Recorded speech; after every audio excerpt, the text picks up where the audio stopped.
Hello दोस्त, मैं हूं राजू शर्मा सर और आप सबों का बहुत बहुत स्वागत है हमारे YouTube channel delight classes Motihari में। आज के वीडियो में हम लोग पढ़ने वाले हैं रसायन विज्ञान के पहले अध्याय रासायनिक अभिक्रियाएं एवं समीकरण के अंतर्गत 5वें पार्ट के बारे में। और पार्ट 5 में हम लोग को केवल एक टॉपिक के बारे में पढ़ना है, जिस टॉपिक का नाम है विभिन्न प्रकार की रासायनिक अभिक्रियाएं। जी हाँ, आपने सही सुना, विभिन्न प्रकार की रासायनिक अभिक्रियाएं, अर्थात रासायनिक अभिक्रियाओं के कितने प्रकार होते हैं आज हम लोग इस वीडियो में पढ़ने वाले हैं। रासायनिक अभिक्रियाओं के जो प्रकार होते हैं उसको पढ़ने के पहले कुछ बातों की जानकारी हम लोग पहले ले लेते हैं। यहाँ ध्यान दीजिए, यहाँ पे एस लिखा हुआ है, एस फॉर सॉलिड मतलब ठोस होता है, एल फॉर लिक्विड यानी द्रव, और जी फॉर गैस होता है, एक्यू फॉर एक्वस सॉल्यूशन यानी जलीय घोल होता है। आप लोगों को बेहद पता है कि पदार्थ की जो अवस्थाएं होती हैं वो ठोस, द्रव और गैस होता है। तो आज हम लोग जो पढ़ने वाले हैं विभिन्न प्रकार की रासायनिक अभिक्रियाएं, इसमें इसकी चर्चा थोड़ी बहुत होने वाली है। यहाँ ध्यान दीजिए, यहाँ पे पहला प्रकार है संयोजन या संश्लेषण अभिक्रियाएं। संयोजन अभिक्रिया को ही संश्लेषण अभिक्रिया कहते हैं। कहीं कहीं संश्लेषण अभिक्रिया कहता है और कहीं कहीं संयोजन अभिक्रिया कहता है। तो आप लोग हमेशा याद रखिएगा कि संयोजन या संश्लेषण अभिक्रिया एक ही होता है। अब ये क्या होता है इसके बारे में समझिए। कहता है कि जब दो या दो से अधिक पदार्थ संयोग करके एक नए पदार्थ का निर्माण करते हैं तब उसे संयोजन अभिक्रिया कहते हैं। आप देख सकते हैं यहाँ पे एक हमारा कार्बन है जो ठोस अवस्था में है, उसके बाद में ऑक्सीजन है जो गैस अवस्था में है, यानी कार्बन ऑक्सीजन के साथ अभिक्रिया करके CO2 बना दिया। तो CO2 हमारा क्या है? एक गैस है। तो देखिए ये जो हमने लिखा एस जी, आप समझ रहे हैं ना, एस फॉर सॉलिड यानी ठोस, जी फॉर गैस, तो वही चीज है यहाँ पे। अब यहाँ पे दूसरा हमारा प्रकार है कि वियोजन या अपघटन अभिक्रिया। देखिए वियोजन अभिक्रिया को ही अपघटन अभिक्रिया कहते हैं। इसका क्या जवाब है कि जब एक पदार्थ टूटकर दो या दो से अधिक नए पदार्थ का निर्माण करता है तब उसे वियोजन अभिक्रिया कहते हैं। यहाँ देख सकते हैं कैल्शियम कार्बोनेट जो ठोस अवस्था में है और यह बिल्कुल अकेला है, जब अभिक्रिया किया तो कैल्शियम ऑक्साइड यानी ठोस अवस्था में और कार्बन डाइऑक्साइड गैस अवस्था में बन गया। यानी आप ऐसे समझ सकते हैं कि संयोजन अभिक्रिया में दो या दो से अधिक पदार्थ अभिक्रिया करके एक नए पदार्थ का निर्माण करते हैं, जबकि इसके विपरीत वियोजन अभिक्रिया में एक पदार्थ अभिक्रिया करके दो या दो से अधिक पदार्थों का निर्माण करता है। मैं उम्मीद करता हूं कि आप लोग को समझ में आया होगा। एक चीज और यहाँ पे देखिए, हमारा जो वियोजन या अपघटन अभिक्रिया होता है यह दो प्रकार के होते हैं। एक होते हैं विद्युतीय वियोजन अभिक्रिया और दूसरा होता है प्रकाश वियोजन अभिक्रिया। अब यहाँ पे विद्युतीय वियोजन अभिक्रिया होता क्या है भाई? तो जब वियोजन अभिक्रिया विद्युत धारा के द्वारा कराई जाती है तब उसे विद्युतीय वियोजन अभिक्रिया कहते हैं। जैसे यहां देख सकते हैं NaCl जो लिक्विड अवस्था में यानी द्रव अवस्था में है। NaCl का मतलब सोडियम क्लोराइड।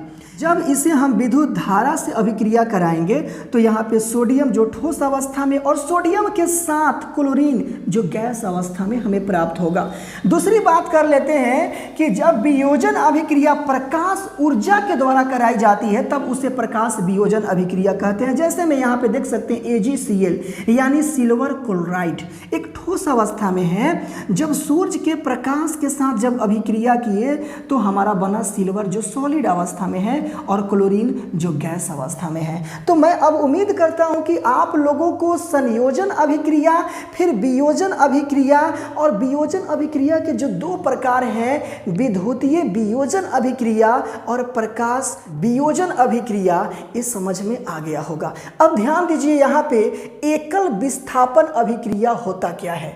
जब कोई तत्व दूसरे तत्व को उसके यौगिक के विलयन से विस्थापित कर खुद उसका स्थान ले लेता लेता है तब उसे हम लोग एकल विस्थापन अभिक्रिया कहते हैं। जैसे यहाँ देख सकते हैं Fe मतलब आयरन, CuSO4 यानी कॉपर सल्फेट। तो आयरन हमारा ठोस अवस्था में है और कॉपर सल्फेट हमारा एक्वस सॉल्यूशन है यानी जलीय घोल है।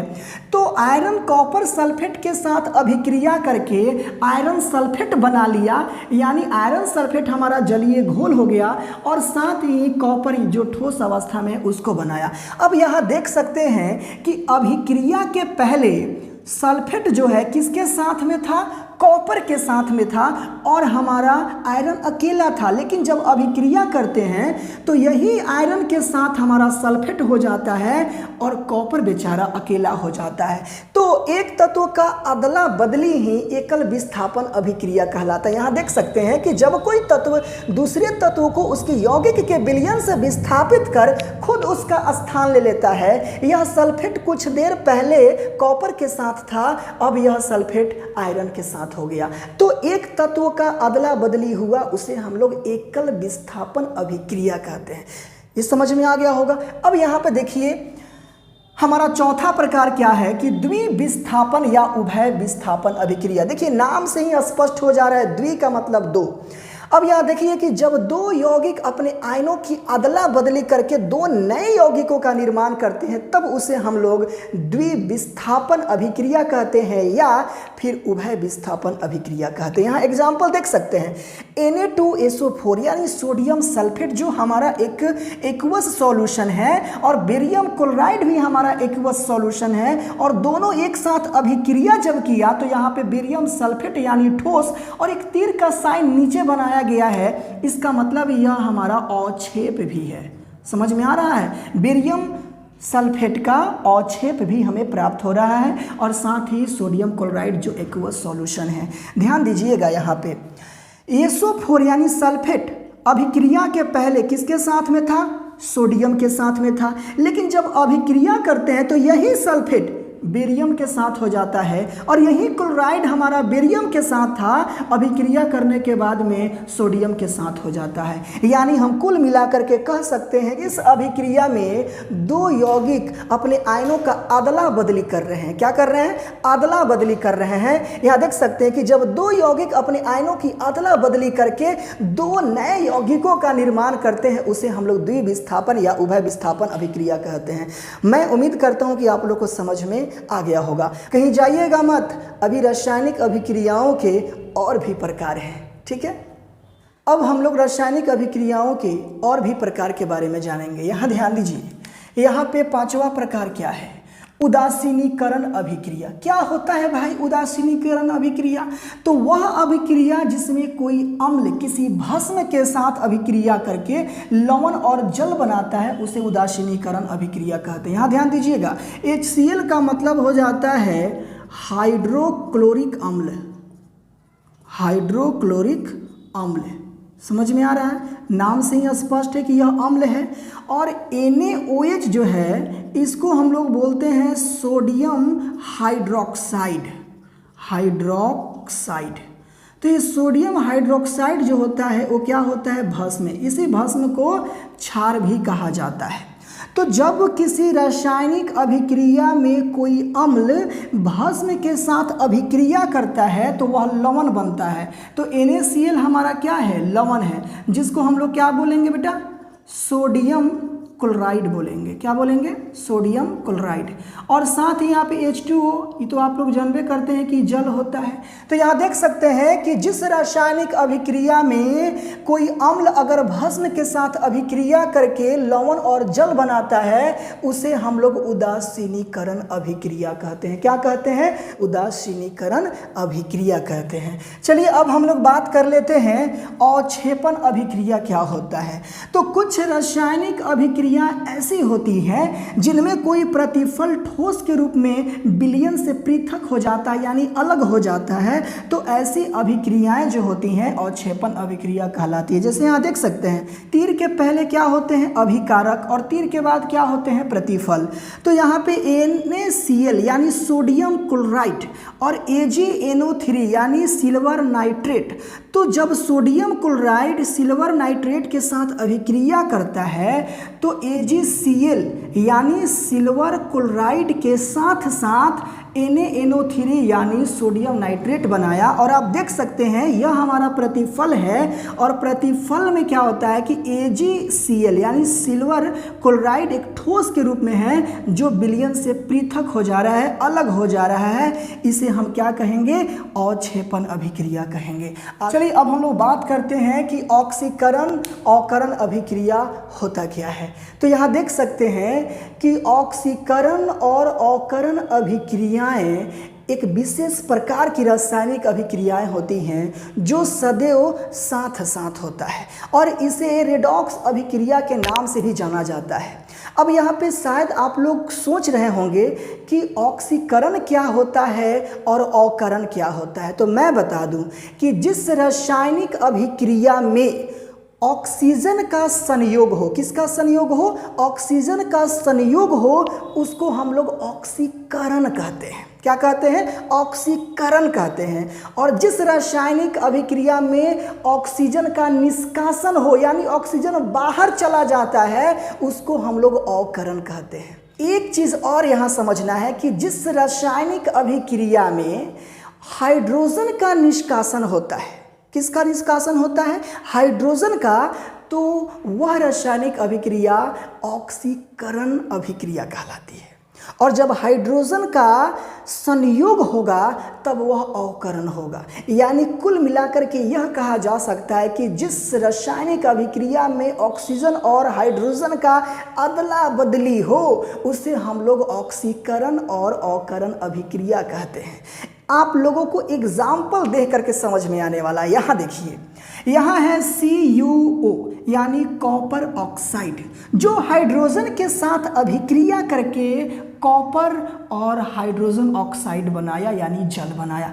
अब यहाँ देख सकते हैं अभिक्रिया के पहले कॉपर के साथ ऑक्सीजन था और अभिक्रिया के बाद कॉपर अलग हो गया, यानी इस कॉपर से ऑक्सीजन का निष्कासन हो गया, ऑक्सीजन बाहर चला गया। तो जिस रासायनिक अभिक्रिया में ऑक्सीजन का निष्कासन होता है उसे अवकरण कहते हैं।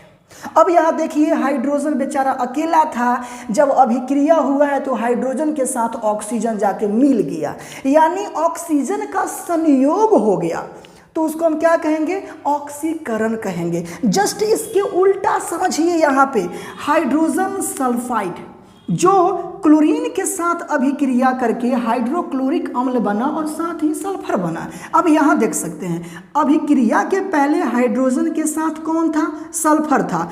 अब हाइड्रोजन का निष्कासन हो गया, यहाँ देख सकते हैं, यहाँ बेचारा सल्फर जो था हाइड्रोजन के साथ था और यहाँ सल्फर बेचारा अकेला हो गया। तो किसका निष्कासन हो गया?